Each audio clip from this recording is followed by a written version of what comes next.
हल छठ की आप लोगों को बहुत बहुत शुभकामनाएं। और आप लोग गीत सुनिए।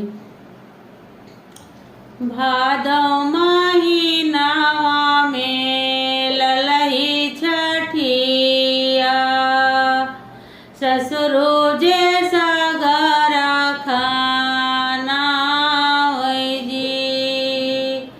सगरा खानाई ससुरो दही महुआ लावे, सासू जे पियरी रंगा होई जी।